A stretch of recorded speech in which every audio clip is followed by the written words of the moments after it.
What is up, everyone? Welcome back to another episode of the Tribe of Runners. I'm your host, Liz Myers, and today I have a guest who I was, doing the normal doom scrolling on social media. This guy kept popping up, and I kept seeing race after race. Then I see something from Destination Trail about running 900, 200-mile plus races in 1 year. And that gentleman was Adam Williams. And I was like, you know what? I'm going to reach out and ask him to be on the podcast. So I did just that. And then come to find out, we actually have a few mutual friends and we probably know about each other more from the other people that we've encountered than what we actually know talking to one another. So I'm very, very excited to chat and talk all things running. Cool.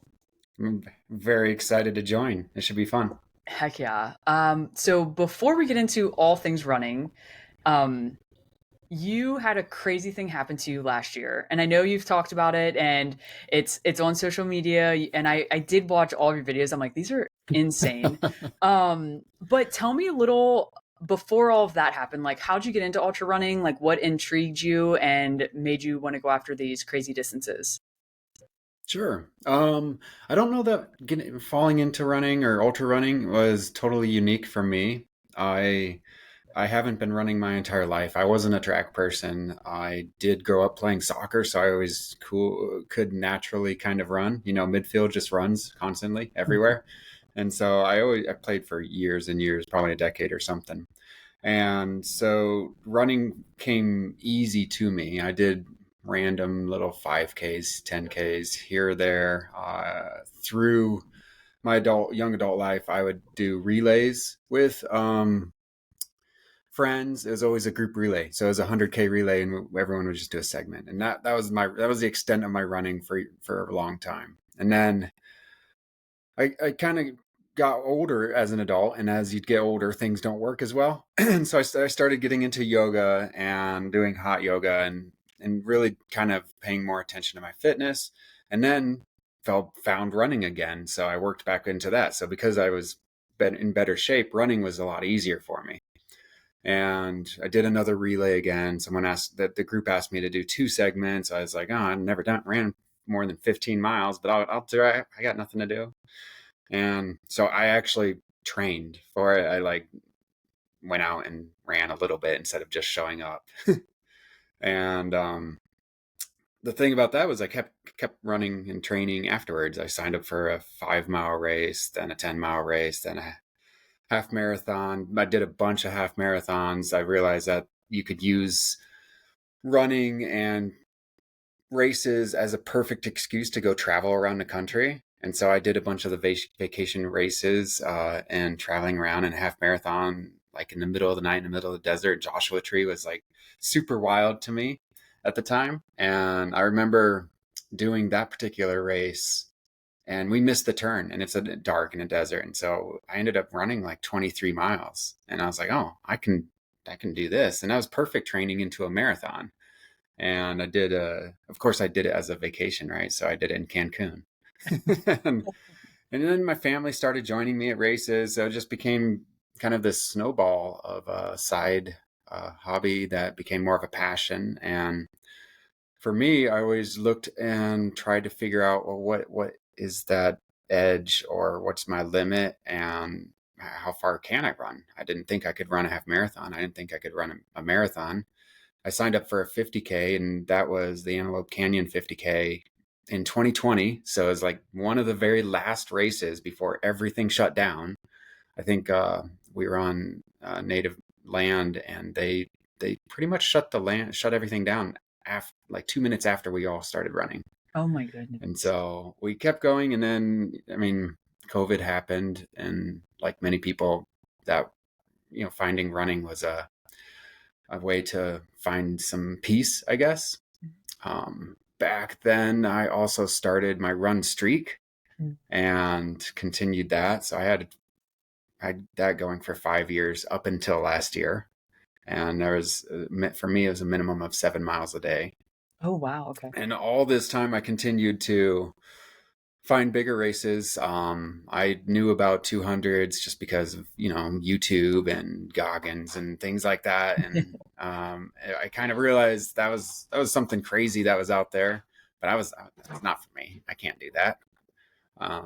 But you keep building up. I did a couple 100 Ks, then 100 milers, learned I have no idea what I'm doing there, kind of reassessed and re-practiced and kind of built my skill sets out, I guess, without even knowing it, just by doing. And eventually found myself signing up for a 200 and then accidentally getting into another 200 in the same year. So I did Bigfoot and Moab in 22 because I was on a wait list, and then I also got in. So I was like, oh, I'll do it all.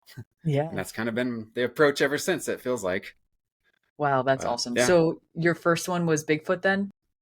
it was, yeah, Very cool. in 22. And I mean, it was the first time I had crew in a race and pacers, and the experience of being out there multiple days, not just a day and a night, with you, which is mostly the case with 100 milers. And then like the totally wild time of like day 2 or day 3, your body just like turns on again and resets, and you're able to do, I mean, you feel like you're just going from zero, and it's amazing. It's kind of the best thing in the world. And that to me was fascinating. And I think that's what kind of pushed me to really dive more into 200s or these longer multi-day efforts. Yeah, very cool, very cool. And we'll kind of get into last year and everything here a little later, but like once you got into the 200s, why did you not have any crew or pacers before that? Were you just kind of like a solo guy wanting to go out and attack things on your own? Yeah, it wasn't totally intentional. If someone always wanted to come with me, that's always welcome. But just kind of made my plans and just went and did it. And I wasn't trying to prove anything. Just Yeah. kind of exploring on my own and planning out my own logistics. And to me, it was harder to to also coordinate everyone else. Yeah. Yeah. Very understandable in that. It is not the easiest for logistics when it comes to crew and trying to get all them dialed in. But super cool that Yeah. you've done so much by yourself and with crew. You have a giant rap streak on ultra sign up and all of that. But before we kind of get into that too, tell me a little more about your run streak. You mentioned it was 7 miles a day, and it was just about 5 years until your incident with 2024, which we will get into. But what kind of pushed you to do a run streak, and what was your, like desire and goal with that? Yeah, I had a friend who also teaches at the yoga studio with me, and they had been doing a run streak. I think they were over 1,000 days, and then maybe up to 2,000 days at one point. And so I never even heard of that. And for them, it was 1 mile a day, and pushed, just making sure it gets done. And I was always kind of fascinated by that when I found out. And so that was some inspiration of like just learning that that's a thing. Mhm. For myself, I think I just started running every day, maybe like a mile here, maybe 2 miles there. And then it really became something more of a routine, more of my just daily life. I think when I did the 7 mile minimum. Mhm. And I remember being in Colorado, uh, and I was still doing that every day. And then I did a half marathon. It was the Estes Park half marathon with one of the races there. And so I did the race. And then the next day, I was at my parents' house, and I would run out to this lake and then back. So I'd run around the lake and back, and run around the lake and back. And I did that. I was working there for remotely for a week. And then I just kind of realized like I've just been running at least 7 miles every day, because the loop from my parents' house was 7.25. And I was Oh, like, wow. oh, that's kind of a good number. And it just happens to be an hour. So I have a lunch hour run. And so for me, it just became this routine for during the week. It was super easy to fill in to my work day, just my lunch run. And I Yeah. just go out for basically an hour. Sometimes it's a little bit slower, sometimes it's a little bit longer, but it's always at least 7 miles. And then really what happens as I do longer efforts or more adventurous mountain things on the weekends, and that becomes more of my exploring time. But Mhm. during the week, it's just my 7 mile base, and I'm just continuously building that by just having an ongoing routine. Yeah, and that's awesome. You've built up quite a bit of endurance, and I always wonder, especially because I know like how injured you got, if that's why you recovered pretty quickly. Because and I'm not. We will get to everything. I know I'm like really cutting this out and not talking about it, but it is crazy, and I can't wait to like really hear the story. But it's awesome to hear how quickly you got. I think it was like what 6. Well, you've done 100 or 200 plus in 6 months, and right? Yeah, yeah, pretty Yeah. much April to October. So Yeah. whatever days added on to make it that, but Yeah. yeah, And, they all and squeezed then into there. so you've done all of that in 2025, but in 2024 you broke your leg and had surgery and like a whole bunch of things you've recovered, and now you're out doing all of this craziness, which is incredible and just goes to show like how much endurance you have built up. And when I say you're doing these races, you're not like back of the pack. You're up in the front. You're doing amazing jobs. So like kudos to you. And I didn't want you on here to like blow steam up your ass, but amazing job. It is super cool. But let's kind of like dive into you breaking your leg and everything going on with that. I will let you take the floor and just kind of roll with it, and then if I have questions, I'll jump in. Sure. I mean, I know the story, so I'll just tell the story. I was in, so if anyone, nobody really knows where the mountains are a small pocket of really steep, really jagged mountains in eastern Oregon, northeastern Oregon, and they're kind of connected to the Snake River, Hell's Canyon complex, but further away. And they're the western side of that canyon complex. And so it's the Wallowas, and they really are. They're just a pocket of mountains that shoot straight up, and it's Mm. probably one of the coolest places in the Pacific Northwest, and that's saying a lot because there's a lot up there. The the access to them is also very limited, so it takes a lot to go actually for anyone to go out there. Mm. So they're also not very crowded either. I'm not giving any secrets because I don't think anyone's going to try to. The population's not going to go there. But if Yeah. anyone wants to go visit a place, Joseph, Oregon is amazing. So in from Joseph, there's Joseph Lake, and then you have two valleys you can go up. There's the East and the West Fork. And I was going up the East Fork, and I was going over a couple passes and connecting that to a glacier basin, and then coming down eventually the West Fork. And that is about 32 miles, and it's an FKT. My friend Ben had it at the time, and I thought it'd be fun to chase him. I Yeah. was ahead of pace at about 11 miles in, 11 or 12 miles in, and coming up Polaris Pass, and that's the third pass I think you go over. And so I was ahead of him at that time. I just want him to know that. But I knew that it was all gonna kind of slow down eventually or really quickly because the glacier basin was packed in with snow and there was no way I was gonna be moved. I didn't even know if I could get through it actually, Oh. but I was going that way. And so coming down Polaris Pass, I was literally just at the top. I had my camera. I had a little 360 camera I just got that year. I used it like once or twice before, so I was excited to turn it on and say, "Hey, look, I'm running." Yeah. And so I turned it on. I happened to see a mountain go over in a distance. That's super cool. So I got some wildlife. I got some video of the mountains. I talked about where I'm going. And then, so I'm on the second switchback from the top of the pass. And so I just start trucking along and making my way down. And I noticed the mountain goats kind of shuffling down towards me. And I'm like, oh, that's weird, but cool. Animals are awesome. But at the same time, like if you watch the videos I put on, because I had to break it up into multiple videos. So it's all just one long video, but I had to cut it up into in order for it to post to Instagram.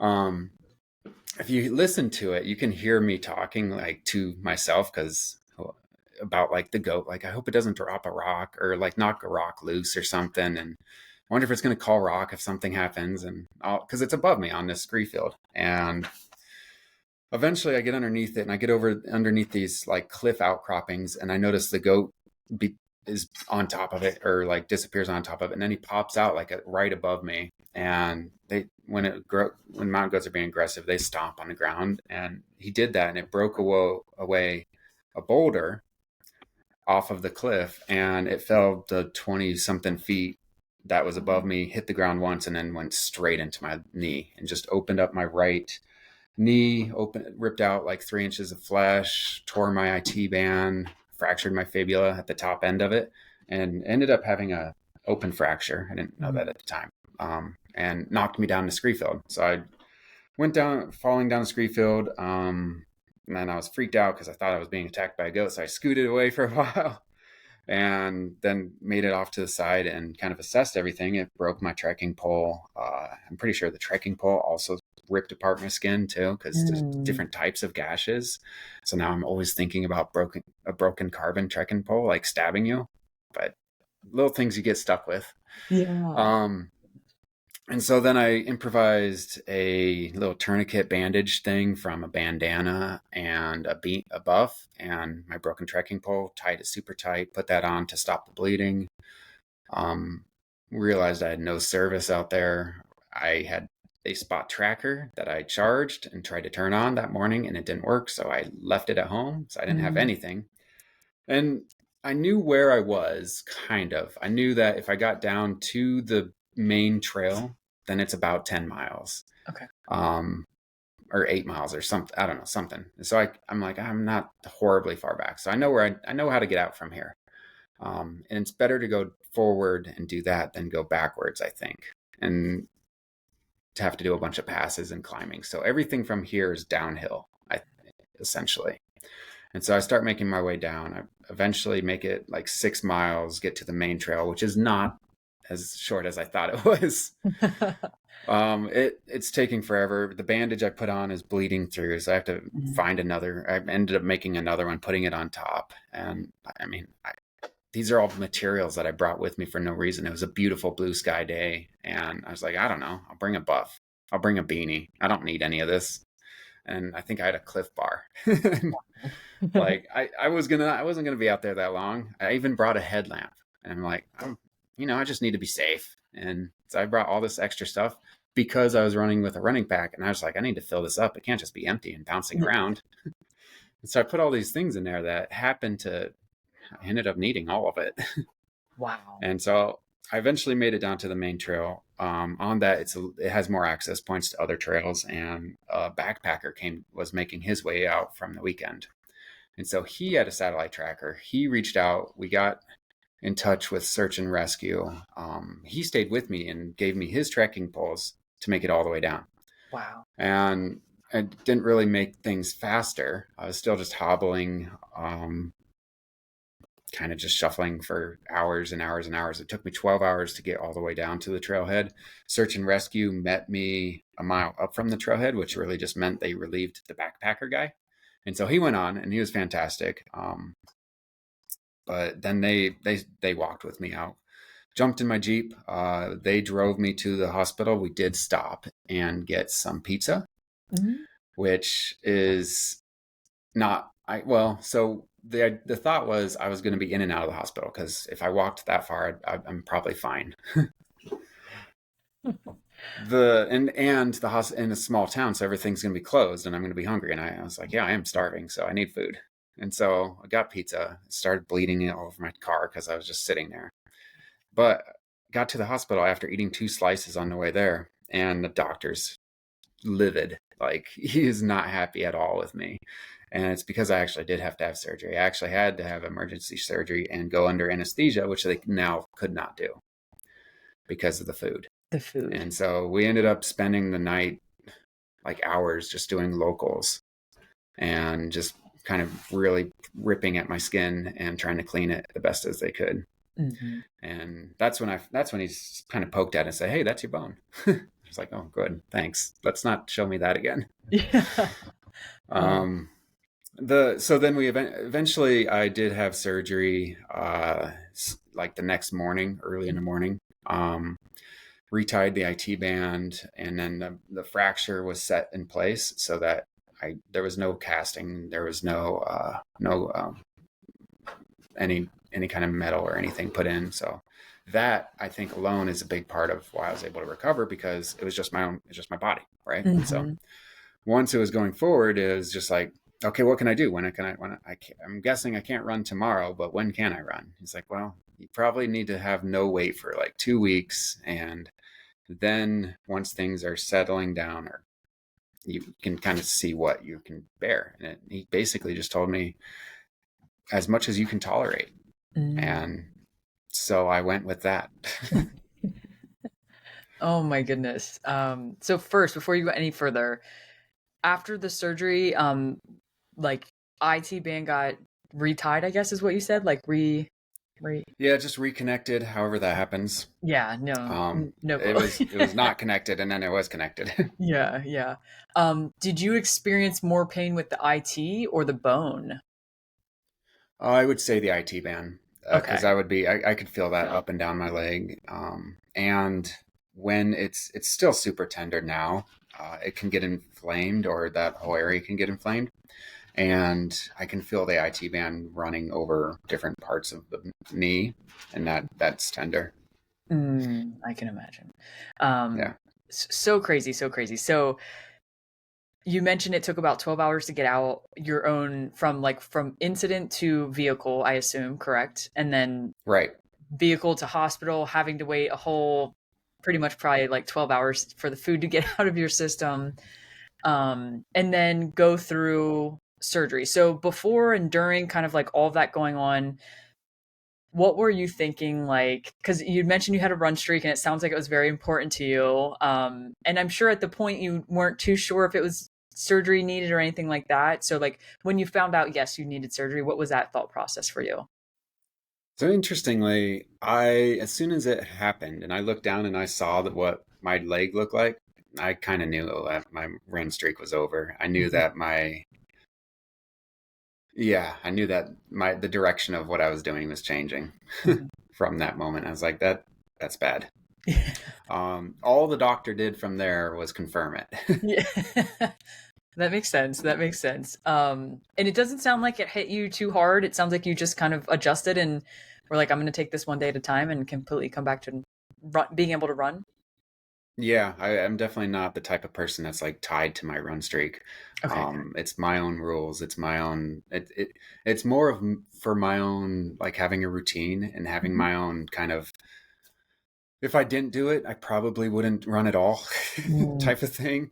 mhm. So it's my style of training, I guess, and it works for me. For I sure. don't think that if for actually having a training, if you were going to go into a training for a particular goal or objective, I would not recommend a run streak. But there's types of variations that you could do that I think are helpful for different personalities. Oh, for But sure. I'm kind of the type that I have to do it all or not. Yeah. Nothing wrong with that. Nothing wrong with that. And I assume you've picked back up the run streak since getting back into running. I did. Okay, is it still 7 miles right now? It is. It is. I Yeah, love it. I love it. I started it like actually continuously back in December. Okay. Now, from when you had the surgery, how long was it until you had your first run?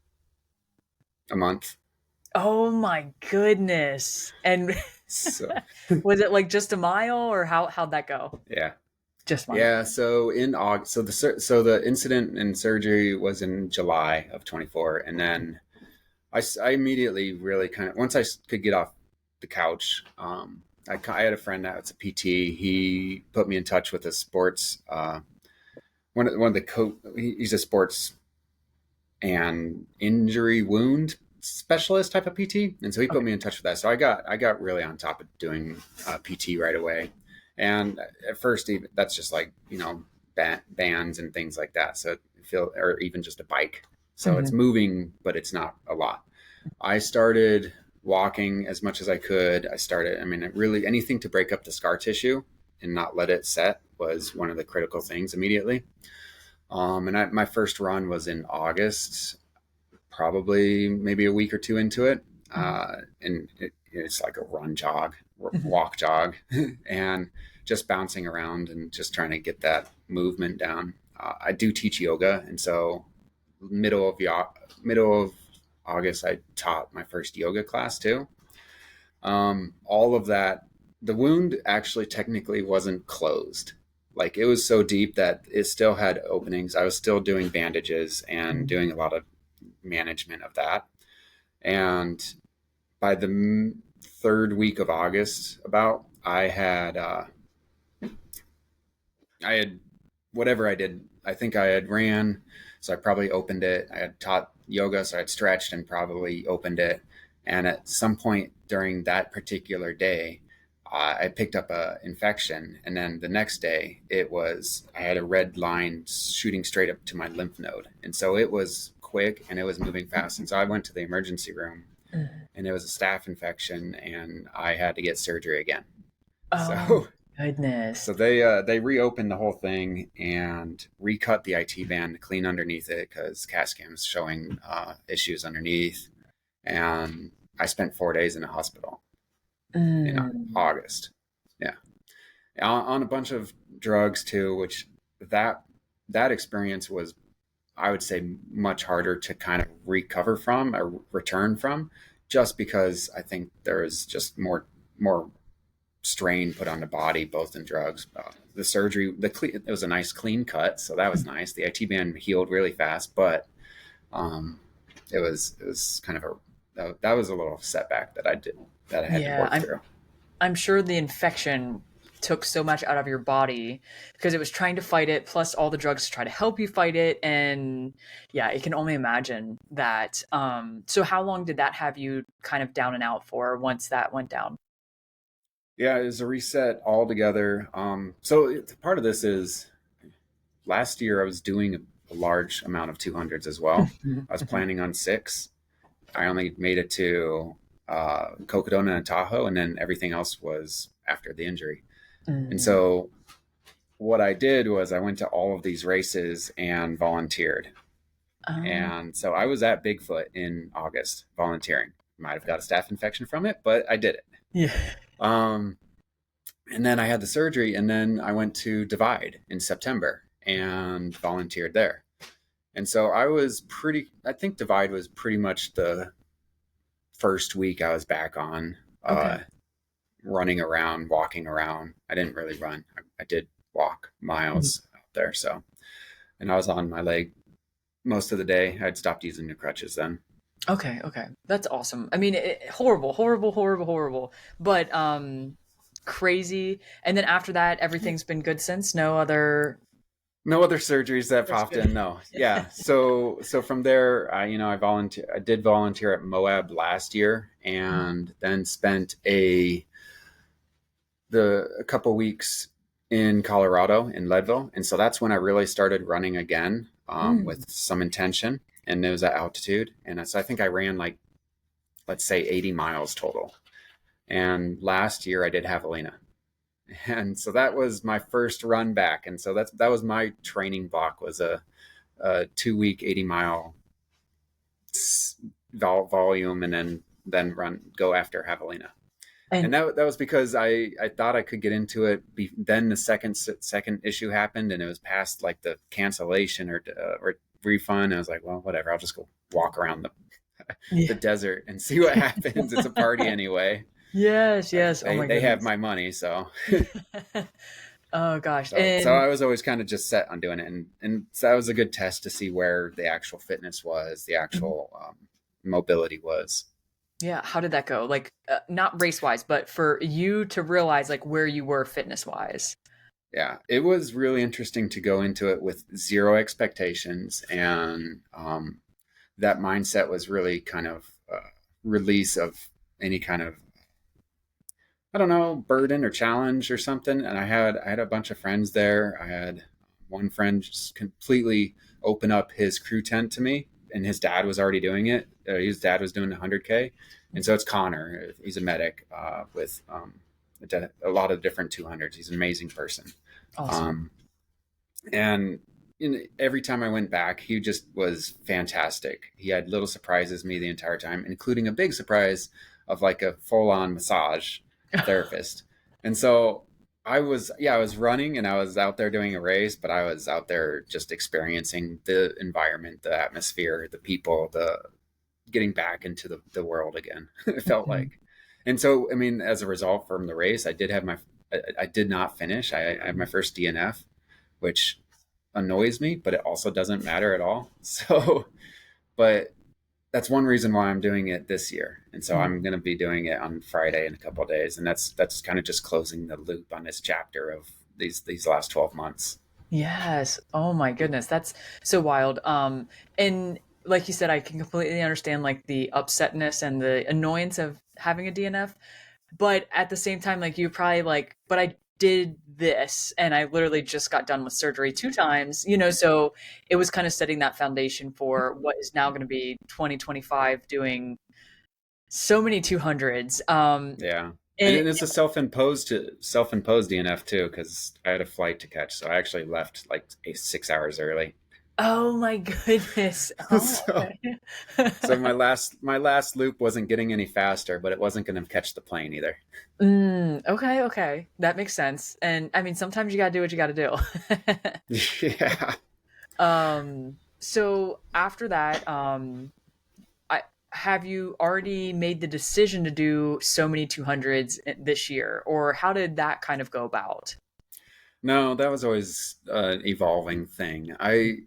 Like I said, in 24, I had an idea of going after the Grand Slam type of like Cocodona and Triple Crown anyway. And then, so I was doing those four in particular. And then I had already signed up for Monster for Mhm. this year. And so that was added on. Um, but then everything else I missed last year got deferred. Or Mm. so those got stacked on top. So I had Divide added on. I had, well, I guess the other ones were deferred, but I also included them. So the Triple Crown was deferred also, and the volunteer credits helped a lot. So I think I only actually had to pay for maybe 3 races out of this year Oh because I my had goodness. some. I mean, I don't count it because it's already in the past. It's deferred. That money's gone. Yeah, But yeah. and then volunteer credit on top of everything else really helped out a lot. I think that's a huge part of being able to do these races is using those credits. Oh, for sure. And they are well deserved. Going out and volunteering is so recommended. And if you don't do it, go do it. But then also it's awesome because you get a free race credit typically, and then you get to go run the race that you already just got to crew and got to learn a whole bunch about, which is awesome.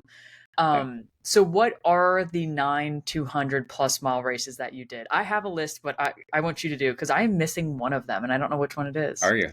Yeah. Okay. So so you can go by month. We got Yeah. April was Monster. Hmm. May was Cocodona. June was Tahoe.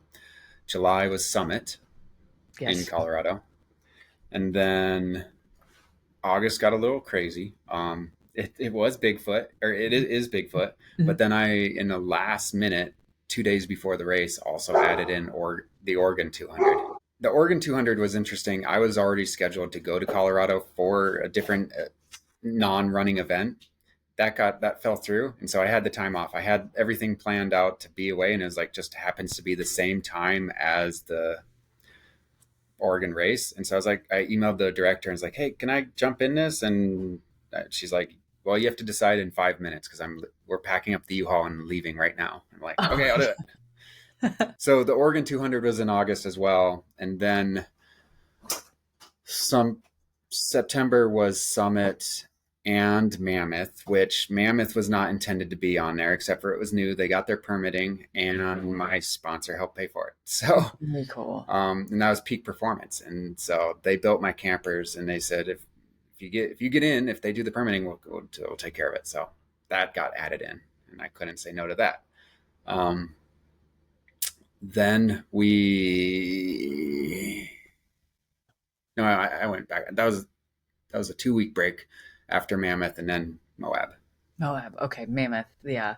Makes sense. Oh my goodness. So And so the many crazy part is like the end of July. So basically August to October. It's like 10 weeks or something. yeah. That's when I did like 7 races Oh my or, goodness. So or six races. yeah. And we've already kind of talked about this because you mentioned like you have a run streak, it's not for everyone. Doing something like this is insane. And I can only imagine, well, I can only imagine how your body felt. But my big question is obviously you kept the run streak. So like after your Yep. 200, you'd pretty much probably go to sleep, wake up, and then go run 7 miles. Yeah. If I was lucky, my race ended like at 1 a.m. or 2 a.m. and I wouldn't have to do that. But Yes. unfortunately, some of these races I ended at like 11 p.m. and it's like, well, this is silly. But I did, yeah. I'd get up and run around. Oh my goodness. And how do you think your like I mean, how do you feel like your body handled all of that, knowing, in X amount of months Yeah, you knocked out so many 200s? yeah. It's really fascinating, and I'd love to hear of someone else that does anything in the same. It does the same thing, because I'd be curious to see what the differences are. Um, when you have this huge effort, and then you wake up and push your swollen body to just move around. It doesn't want to usually, but sometimes it's like the best thing in the world. Mm. It changes your mood. It loosens all the inflammation up, and I mean, you're not running a 7-minute mile, but you feel like you're actually moving really well. Mm. The worst part about it is just actually the pounding on, if you have to like run on cement. That's the worst thing. Otherwise, if you're moving around on trail or something, and one of the things I try to do is I'm going to all these cool places. I purposely try to look around for trails and something that just gets the mind energized by going out. And so it's not just the physical component, but it's also the mental Mm. experience. And it keeps. I remember someone asking me, how do you keep your spirits high? How do you keep wanting to do this, or have the desire to keep going to every race? I'm like, because I approach it as an exploration, I guess, and the curiosity, and I do that with my run streak too. Sometimes it's a grind. Sometimes I'm in between meetings or I'm on a road trip, and I just have to go run 7 miles. And it might be in the dumbest place in the world, and or just doing some loops and it'll suck. Um, but there's also strategies around that. I've listened to hundreds and hundreds of audiobooks, and Yeah, yeah. so And it, it's I'm a big believer in like movement. Movement is medicine, motion is the lotion or whatever the case may be.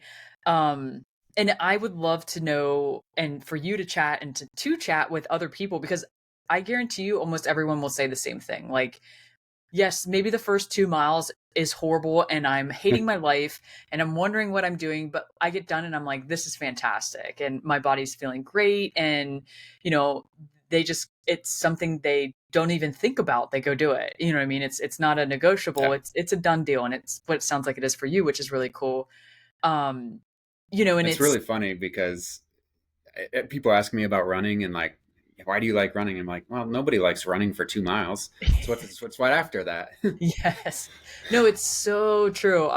Like you said, I get asked that all the time. Like, I hate running. And I was like, oh my gosh, like I don't enjoy it for the first like 2 miles, 3 miles. And, Yeah, and sometimes during training it does become more of like a chore for me, which I do hate when that happens. But it sounds like with you, like you're always exploring or trying to. Like, don't get me wrong, I'm sure, like you mentioned, sometimes it's like, oh, I gotta get this in and I have to do this between this meeting or during this situation. But it really sounds like your approach for this is like to go explore and just experience something new. And I assume listening to things as well, which is really, really cool and amazing at the same time. And, this is what you do, very distinct towards you. And you're not preaching and praying and telling someone to go do something that right. doesn't fit their lifestyle and everything like that, which I love that. And also, you're not ashamed to be like, listen, it's what I do. I love it and I'm not going to change it. It's just what you enjoy and how you get through day to day, which is awesome. Yeah, and it really does help day to day, because there's so much in life that there's so much stress in life. It's as simple as that, right? So to me, this is the best way I've figured out for me to get rid of all that extra stress and forget about it. During the workday, having a little lunch break where I'm going running, it breaks it up completely. Like, Mhm. anything that was annoying me in the beginning is gone. Anything that I was thinking about or trying to solve with work or something in particular, sometimes just going for a run helps. And Oh, yeah. so it helps with the rest of your life in many ways. Oh, for sure. For sure. And like you mentioned, it's not the I mean, majority of the time, the first couple miles are not enjoyable. It's like once the body gets moving and feeling good, after that, then that's when like the mind kind of takes over and it's either figuring out a problem about what you were dealing with earlier or enjoying the views and completely intaking and engulfing like what you're experiencing in that moment. And you'd mentioned before, like you like to go out and explore and kind of go see a lot. And I've seen on your social media, you're always trying I'm not saying always because I don't want that to sound like that, but like you're always exploring as much as possible, and then not to mention doing all these races. Where does that come from? Is it just like the curiosity of seeing so much, or like where does that kind of fall in line? I think one of the things I've always valued and always kind of been close to my soul is traveling. And it's not just the sake of traveling, but it is kind of that new experience. And I really having new experiences, whether new tasting new food or seeing new cultures or new mountains or new wildernesses, and new trails. It's just something that it excites me. It's something that it kind of just comes from deep inside, and you can't recreate that with anything else. Yeah, so true. And with doing so many 200s this year, my question for you, I don't know if you'll answer this, but do you have a favorite so far? I keep leaning back toward, well, so the caveat to that question is every one of them has awesome things that actually would be the reason to do that one over others. But the one Mhm. of the ones I keep leaning back towards is Divide, and I think it is just because the Canadian Rockies on the Continental Divide and the ridge lines, the exposure. There's roads between, but they're all dirt roads. They're all 4x4 roads. Every one of these races has connecting parts. You Mhm. have to get from A to B because they're just too big otherwise. Oh So yeah. then when you're on the trails out there, it's pretty amazing. And then there's like this weird component of like almost a type 2 fun of like there's all this wildlife and bears and grizzlies that you have to think about, and so you're kind of your skin's got goosebumps throughout the entire race. It's weird. Mhm. And I don't get that from any of the others. uh Mhm. While at the same time having, I mean, I just did Moab, and that race is always going to be one of my favorites because just how amazing that area is. I love the desert, I love the canyons, I love the rocks, I love the slick rock. um, all of this geography that you go through, that you run through, is really special, and to have it all just into one race is really cool. And so if there, I mean, any of the races where it just brings in that variety, I really enjoy. Mhm. Cocodona also does do that. And the wild part about Cocodona is you just go through so many towns also. And Mhm. so for like crew, you can have such a human experience. And I think that's one of the things that they thrive on with, I mean, it is a big production. I mean, Cocodona, they have a live stream going the entire time. Yep, yeah. And so it's kind of wild that way. I think Mammoth might become similar. They have a lot of service everywhere, and it's really cool to see how they're growing. And um, I think that race is really cool. I'd love to see more of the backcountry, but I think the permitting's hard to get there. So, but like the Glass Mountains are amazing. You're running over all this obsidian, and you just kind of get blown away by the craters, the views, the colors in the fall are really special. I really wish that. Sorry, I'm answering it for every race. Yeah, go for it. I love it. I really wish that Oregon had a different. Well, or I wish Oregon had different luck Mhm. because that race is really special. The people that put it on are really special. I mean, they bleed and sweat into that race, and you see it in every component, from the aid stations to the food at the aid stations, to the flagging, to the turning. But it's an out and back. I don't usually like out and backs. I enjoyed this one. It was nice to kind of know what was coming up, but that might be because I didn't know anything about like I went to this race without crew, without pacers, without drop bags. I just like I don't know I'm just going to follow flags, and I carry everything I need. And so it was kind of nice to have an out and back because after I was halfway done, I turned around and was like, okay, I know where I am. Yeah. Makes sense. And then like 30 miles of that course is just along this river gorge with waterfalls coming out of everywhere. Mhm. And I mean, they have like weeping walls. Just, and I slept for like an hour on this moss down by the river, and the sun was coming up. A bird woke me up chirping. It was like in a Disney movie. It was amazing. That's awesome. So that was a really cool experience. They do have some of the best food there, and the volunteers are really amazing. I pick up rocks as I'm running around and put them in my pack. So I didn't have anyone to take my rocks halfway through, but one of the volunteers took my rocks and took them back to the finish. That race in particular ended up having to be canceled, or not canceled, but stopped because of a fire that broke out. I fortunately was far enough along where I got to the last aid station, and they let me finish. I was the last person to finish, and Wow. then fifth. So I was fifth and dead last. Yeah. Um, which was crazy. I think everyone else they didn't give them DNFs. They gave them completed races for what their mileage was. So Mhm. it just goes back to that organization and how they approach the runner's experience, and it's always what they put first. Oh yeah. Um, but yeah, and I found my rocks at the well, I didn't actually because of the fire. I forgot about my rocks at the finish line. Oh, They mailed me my rocks. They shipped them to me. oh my goodness, So that's so awesome. they do care about everyone individually in their individual experience. Yeah, that's A lot. incredible. Yeah. Tahoe's beautiful. I mean, it's really hard to say anything bad about Tahoe because you're just stuck in this beautiful place and looking at the lake from all these amazing views. The trails are super runnable. It's like this buttery track everywhere, and you can really go fast. The hardest part about that is the air, the dust, and if Mhm. it just happens to be one of those years where you're getting hit with the pollen as well. I think, I mean, ask anyone that was there this year. There was a lot of cough, a lot of lung issues, and so that's a challenge, a unique challenge. I don't think you know how to train for it. How do you train for it? You wear a Ye buff?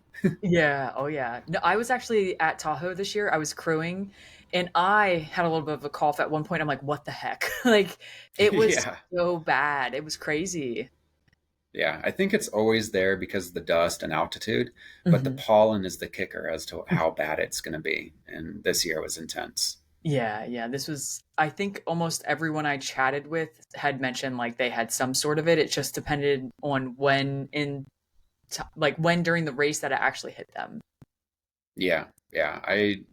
It definitely was affecting me on Tahoe City and then all the way back. I mean, at the end, I was spitting up blood. It was gross, Oh, wow.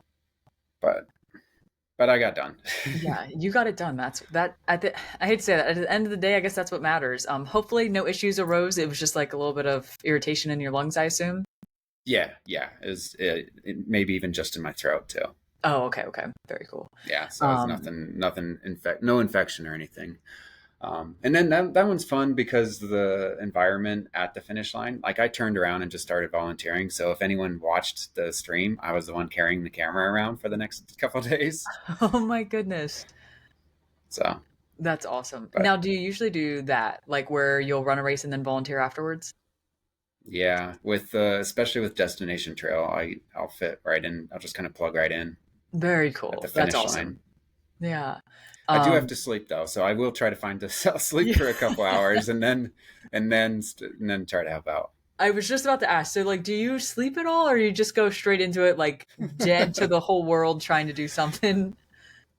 I mean, you'd have to ask some of the other folks around. They think I don't sleep, but Yeah. yeah, I'll sneak in a couple hours. There you go. There you go. Very cool. Um, and that's so cool. And I'm sure every single race brings a little bit of a special meaning and or special experience that you're like, oh, I loved this race. And it's so cool to hear you talk about each one. And I guess like really my next question for you, you'd mentioned you have Javelina in a couple days, which is insane. Because you literally just got done with Moab. And do you have anything else after for this year, 2025? Anything else after Javelina? Not scheduled. Oh, not yet. I mean, there's been ideas thrown at me. Uh, yeah, there's been some ideas for December, but nothing committed to. So, and we chatted a little bit about this before we hopped on the call, but do you have any interest in doing the Across Florida 200? I only I don't know. It does not really speak to me in the type of 200s I go after. Hmm. Hmm. I don't like the road. That's a lot of it, road. it's a lot of road. It's a lot of road. And I like variety, and it feels like that's a lot of the same. I mean, it's the ocean, but it is changing. But you've seen the ocean; Yeah, it looks the I same. will say you do see and experience a lot. It's like a whole bunch of little ecosystems that you go through, but Okay, don't but I will I it is so much road. Like I would say it's like 100 miles on road, 100 miles on trail, roughly. that's more than I even knew. So I don't know a lot about it, Mm. and so that's part of why I probably haven't had it on my radar, just Mhm. because in my limited view of it, it's 100 miles on the road next to the water. Yeah, And I know it's more than that, but or I hope it's more than that. yeah, and I will say it is from coast to coast. So you start to see the water and then you'll end and see water. Okay. Um See, for some reason, I thought you go up the coast, and so you're no, just running no. along the water the entire time, and it's just like, No, oh, no, no. that's That's cool. the Keys. You're thinking of the Keys. Okay. The Keys Okay. is from like it's 100 miles and it's down to the very end of the Keys, mile marker zero, and you're literally running alongside water the entire time. But you actually start on the west coast and go over to the east coast, and it's not a straight line. It's kind of like a line and then a little swiggle down and around. I'm assuming permitting issues, and it makes it Sure. 200 miles. But you do go through a lot of different aspects. Like you have road, you have dirt trail, you have sand, you have sugar sand, which is horrible to run in. You Hmm. Is experience that like just like super tiny and real sinky? real sinky, yeah, like a foot sink, pick back up, and then you have like hard sand that you go through. You go through like a typical Florida trail here, which is an actual single trail. It's really nice. Florida trees everywhere, palm trees. Uh, yeah, I will say there's a variety in the race, and I would give it Okay. a look. But I will tell you, there's a lot. It's very flat, obviously, and it is. There's just a lot of road. I'm not gonna lie. There's a lot of road. Yeah. I mean, that would be 10 for the year. That's a round number. Yeah, yeah. Oh my goodness. Oh, I'm not encouraging you, but I'm just saying, like, hey, maybe check it out. I will be there. I'll be out there. I think I told you, I'll be out there crewing a buddy of mine, so I'm very excited to go out there. Okay. But what about 2026? Do you have any desire to go out and knock out a whole bunch of 200s again? I mean, I would do this again if I Okay. if I didn't have to pay for it, like, or if I could pay for it. Yeah, like this year was unique, and I don't think I'll ever have the same level of an opportunity, just because I don't want to have all these deferrals. Mhm. Yeah. So that in that sense, it was super unique of a year and an opportunity I just had to jump on. But as just a level of effort, I would do it again. It's Very cool. pretty cool. Yeah, yeah, Yeah. I would definitely do it. Right now, the only thing I have scheduled is I'm on the wait list for Cocodona. Very cool. Very cool. And It we was it was really hard. Like every time you finish a race and then that race's registration or lottery opened, I'm like, I'm not thinking about that. That's so annoying right now.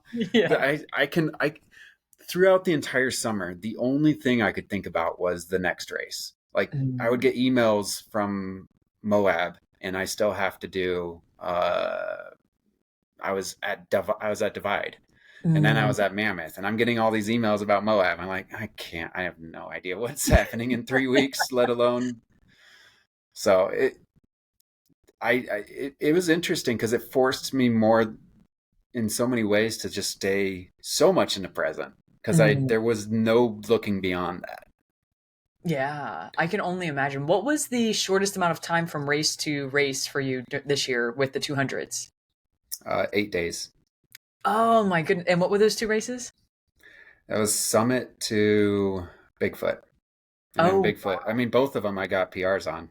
oh my goodness. That's amazing. And like I said, I said this at the beginning, you are doing very well in these races.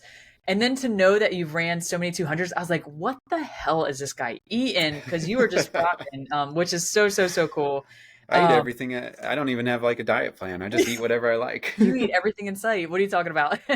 Yeah. Yeah. No, that's so cool. And I love it. And seriously, like some of the things that people do, I'm always blown away with. And like you'd kind of mentioned, like this is what you do for yourself, and it has been working, and it works, and it just shows that like you can do so much more than you actually think you can. And you probably don't even think of it that way. You're like, I just literally wake up and run every day, and then if I have a 200 that weekend, I have a 200 that weekend.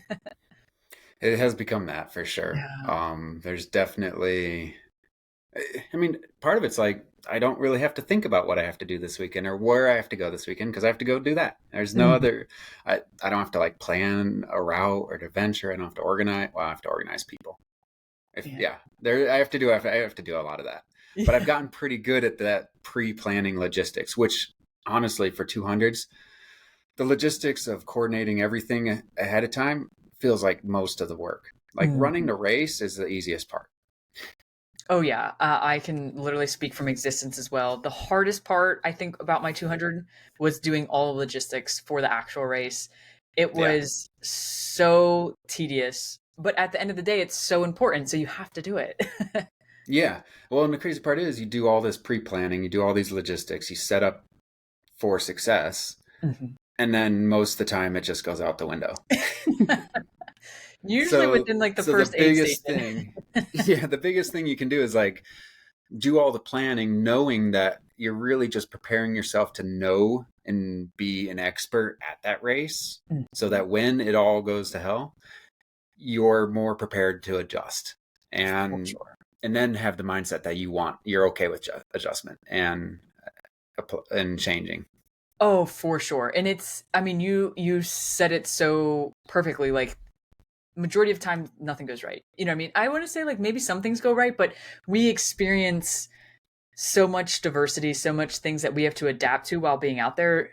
You could be 100% dialed in. Your training and your planning is to the T, and there's a good chance it's not going to be exactly as you want it to be. But as long as you're preparing, you have the options to continue to get through. And for you, like you have the experience, like you've ran so many 200s that you're the master. You know what I mean? Like you can just go out there and tackle these things, which is super cool.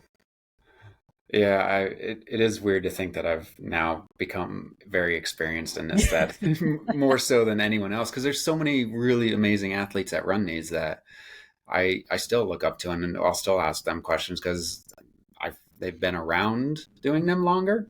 And so that to me, I think it feels like they've seen more, whether I've done more or not. They've Mhm. seen more of them. Oh, for sure. And it sounds like it, but you're always willing to learn, which is amazing and which is what will only benefit you in the long run. It doesn't matter who it's from or how it gets delivered, as long as it's information that you can learn and grow from, like you're going to excel 10 times than what you currently are. Yeah, I don't know if it'd be as interesting if you couldn't find things to learn about the process, the race, the project, or just about yourself. Oh, yeah. And we learn a lot about ourselves out there in these races. Yeah. Oh, Yeah, so cool. certainly go through different waves of. I mean, I always tell people it's a roller coaster. You experience highs and lows in 100 milers too. Mhm. The 200s are just way more highs and lows, way more twists and turns, and as the race goes on, more frequently they happen. Mhm. Um, the biggest thing that you can count on is that things are going to change. So if you're having a low, then you just wait for that to change. If you're having a high, you better enjoy it because it's going to change too. There's Exactly. been very yeah, there's very few times where I've gone for an extended amount of time in these races, really where everything's just clicking forever. And Mhm. even if I'm moving well, at Bigfoot I was moving well and I was passing people, but I was suffering. Like Mhm. I remember the going into the last day, my pacer was I mean, I had a really good pacer, a really good set of pacers at Bigfoot. Not and also the others, but in particular the moment was right for um just the heat of the day, and he's never done any kind of big ultras past 50 miler, and so Mm. he did like 90 miles I think, and Oh he's a my track guy, god. so he's always like, oh, let's go fast, let's go fast, let's go fast, and uh, really good about helping remind me to eat and drink and all of that was so critical in the heat of this day, climbing 3,000 or 2,000 feet, whatever we were doing, and pushing past all these other folks. And really, it's not so much pushing past people, but that's a benchmark of just keeping my own pace, or a pace that I want to go. It's easier to think about like moving in a field of people rather than trying to like, I need to maintain a whatever mile per hour. And in my head, if I'm progressing through people, then I'm doing what I want to do. Mm-hmm. Oh yeah, and everyone is so different on how they attack and or go after races. And you kind of mentioned it. It sounds like you're not competitively trying to beat all these people. Like you need to do what you need to do to get past people and keep up a decent pace. And if that's counting people out as you're passing them, like that's a way to do it. And no matter what, I think we can all admit, like it feels good when you're in the suck and you're beating people. Yes, of course you feel bad for them, but you're like, yes, like I'm doing good. At least I've passed someone, which is always a good way to continue to push you forward. Yeah, super little easy little wins make a big difference. I remember Monster though, totally different mindset. And I was up, I mean, I did like 106 hours, I think. So that was the longest race I've ever had. And just being out there for that many days, I didn't know what that was going to be like. Plus, that was the real actual race that I came back to after being injured. So that was the first experience to be like, I wonder what 200 miles feels like on my leg, let alone 300. And so I had a crew out there of friends who I was friends with individually, but they all didn't know each other. And by the end of it, I think they're all best friends. So Oh, that's so cool. it was, that race for me is more about the people I was with and that bonding than any other part of it. Like I remember more of just like the hanging out with them in the back of a trailer and joking around and kind of like recovering than I do of a lot of the sections. And that for me, that was just that theme of that race. It was just the people and the crewing, and I had amazing crews on all of them, but that's just how that race played out. And it was the last aid station. I think I sat there for like 3.5 hours or 4 hours. Like I only had like 10 miles left. I could have just ran it. I could have just left anytime, and I was just hanging out, having a good time and enjoying the people and enjoying that moment and enjoying being back to running, I guess, and celebrating that with everyone. Yeah. And so it was really cool, and it was a different experience. And then Divide is kind of a mixture of that. I was with basically the same group of 3 people for 190 miles and 3 other runners. That's super weird and unique for 200s, and especially at the front of the pack. Like you might see other people, but you're just passing back and forth. We stuck together. Like we went through aid stations. We made sure everyone was ready to go the next time. The girl that was with us, Celine, she got first female. She owes us ice cream because they have prize money. Nice. Yeah, we carried. It was really cool to have like maybe 3 of us were struggling and just kind of like having a hard time falling asleep, and one person would be on top of it and just carried the whole group.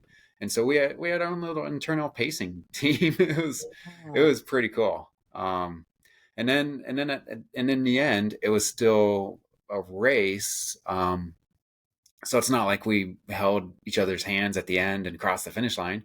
At the end, we let it naturally separate. And one of the guys, it was his first 200, so he was really interested in like learning from. Me and Adam Kopke both have done a bunch of 200s, and then Selena was also her first. And so we had 2 new people that were using experience and learning and then carrying and pushing in their own way. And then me and Adam also knowing like now's not the time to push, but I'm going to ride with these guys. Or and we've been able to run a bunch of races, or we've done Tahoe together a couple of times, and so this was really cool to run with him and just spend so many miles and connect. And like he's super cool, dude. I mean, that's a bond. I'll go back and do Divide just so that I can actually run with those guys again. We'll just all go back and do it again. Oh, that's so crazy. And it is very, very rare, like you said, to run that much with someone especially during a 200, and to be a group of you guys, which is so, so, so cool.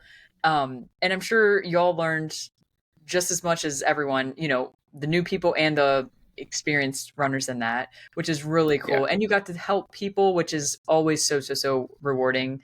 Oh gosh, that's just so wild that it was so many miles together. I don't think I've ever heard of that. Yeah, it's crazy. I mean, this whole year, every race has been different. Every race has its own little outcome that has a theme to it. And that's been kind of the biggest and most special part of it is every one of them is this unique memory that it's not just another 200. It's this crazy story to itself, which you only get with 200s. I will say to that level. Mm. Um, Otherwise, a lot of them are like I've done a lot of hundreds, and I've forgotten which ones I've done. Like I kind No. of have to go back to a list and see like what did I do? Like I know I've been to this race. I've done this one like 4 times. I don't remember which year that was, or Yeah. I very particularly remember the ones that I suffered through. but, Oh but goodness. yeah, No. yeah, the It, it, 200s are very special.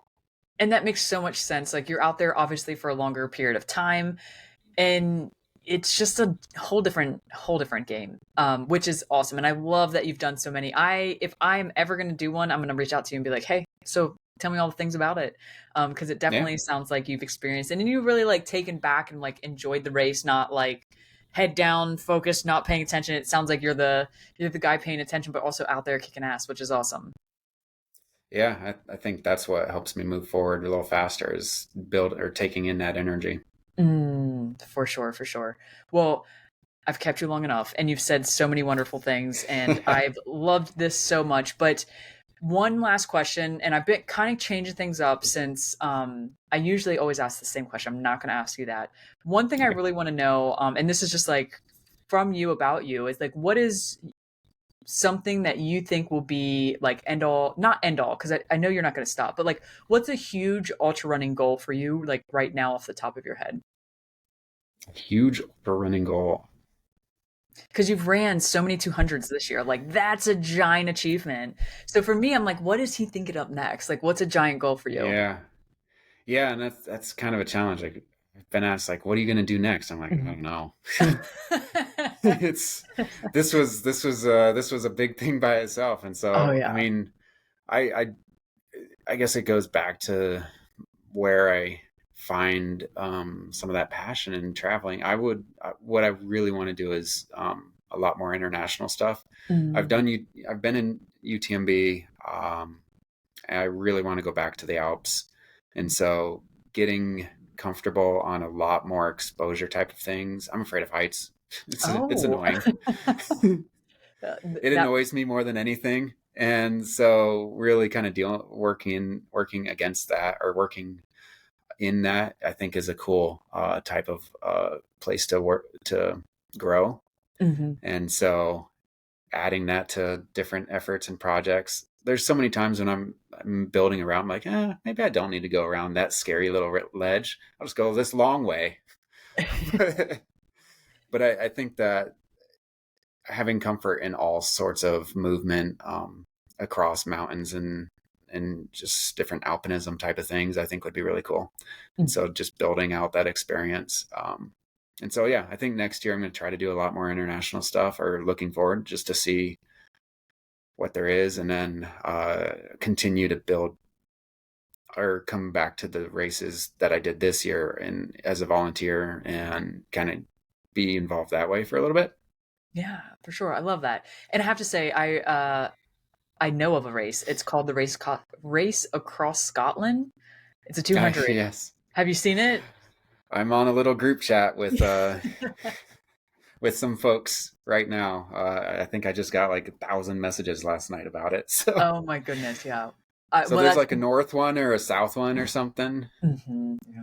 So That's when you said of because there's the overseas race there, international. yeah, Yeah, I was like, yeah. oh. And in particular at Divide this year, there was some guys from Wales, and so I think they might be affiliated with the organization, and so they're pushing it too. So yeah, there's I mean, one thing that's beautiful about this sport, and in particular 200s, is just how connected the Mm. organization or the community is. I mean, Mhm. you kind of led off with how we know each other. We don't know each other, We or we didn't know each other, but we have connections between us, and Mhm. it's amazing just how small and tight knit this group, the community is across the world in many ways. Oh, One of yeah. my, I mean, in Moab, I was running with Manu, and I've spent many races with her this doing the Triple Crown this year, and now I have this amazing connection in Europe. And Yeah. Oh so, my goodness. Yeah. And like you mentioned us, so I saw you, added you, eventually was like, "Hey man, like I want you on the podcast." And literally I think like a couple hours later I saw Lizzie, who is someone we both know, post about you, and I was like, "Oh my god, she was pacing this guy that I just asked to be on my podcast. Like what the yeah. hell?" So, it's such an amazing community. And this is half the reason why I have the podcast. It's awesome. I love sharing every unique And story. she's amazing too. The way that she jumped on was she wasn't particularly part of the crew, or like we just met at Moab really.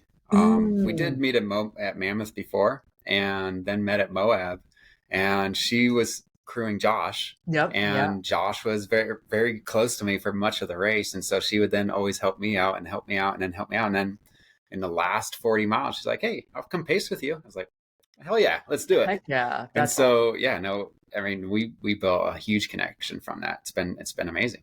Yeah, yeah. And it just goes to show like the community, not only within running, within ultra running, but within the 200s, like we're just different and it's so cool.